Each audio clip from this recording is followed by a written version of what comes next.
Good evening, you amazing people out there, and thanks for tuning in to my smooth, soft, sweet, bassy voice. Let's talk about options. Today, we got into American Airlines. This is the stock I was telling you about yesterday. I was hoping it would break $11. It did. This is that support line, because if you remember from yesterday, or the last video, not yesterday, that I was telling you about support and resistance lines. I needed American Airlines to get above 11.11, bounce off 11.11, and it would continue up. It did just that. Right here at 10:01, I ended up getting into these contracts. I got American Airline $13 strike price, right? So I want the stock to go up to $13, and it does not expire until June 5th. That's this Friday. So I have 5 days. Well, today's over, so I have 4 days for this contract to mature. That's down right now by $5 out of the two contracts. It did pull back at the end of the day, but fortunately, good sentiment. It ended up breaking above 11.11 and closing green on the day. It's a bullish indicator. I'm very happy about that. So let me tell you about my stupid decision today.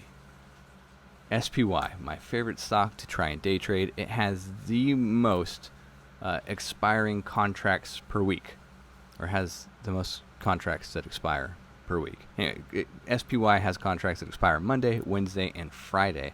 Contracts on expiration dates are extremely inexpensive, extremely volatile, and they're really fun to day trade because they have super high probability of going up or going down. Anyway, I got in one. This was actually a really smart move based off of the stuff I was telling you yesterday. If you make a plan and you execute your plan, you have a high probability of succeeding. If you do not make a plan, you're just going to fail. You don't have to lose money in the stock market. I didn't have to lose money today. I just didn't follow the plan. I could have gotten out of this with a small profit. I could have got out of this at break even. I just didn't follow the plan, and I ended up losing the entire position. So let me tell you about it. I looked here. I have these support and resistance lines. I needed this to get above this resistance line to show me that there was support and this was going to go up. So I waited throughout the day, well, the beginning of the day, to bounce off of this here.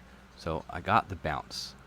I got the bounce right here with a really good green bullish candle. I ended up purchasing 5 contracts of 307 calls that expire today. So they have to get to 307 before they're worth a decent amount of money. But if I get them down here, they're cheap. If they run all the way up here, they gain some value. I think at one point it was up $60, $70. I don't really remember. I just remember losing it. Anyway, I followed it up. It got up to a target price I've set before for 306. I knew this was going to be a resistance line, but I was very optimistic about it, and it ended up staying a resistance line and not turning into the support line I was looking for. And I was still optimistic after it pulled back, and I started losing, lost more value, and the closer you get to the end of the day, the less value these contracts have because they have a lower probability of making it into the money, to the 307. So this contract these 5 contracts ended up expiring worthless at the end of the day. But they were profitable at an area where I knew I needed to get out. So whenever you're making a plan like this, I needed this to bounce. That's the beginning of the plan. I needed this to bounce to show me that this was going to go up and it was worth buying into this. All right, smart move.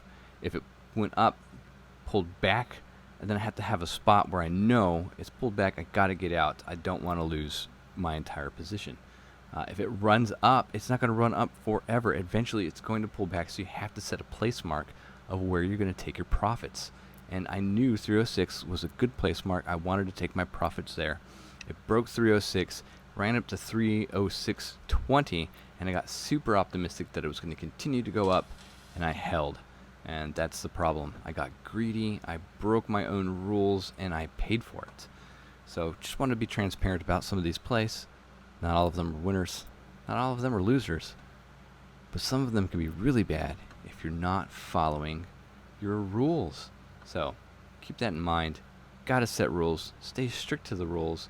If you don't, then this is just gambling. And so far, showing you something like this, that's definitely gambling. Stupid decision. Anyway, that leaves the account with $84.66 of tradable funds for tomorrow.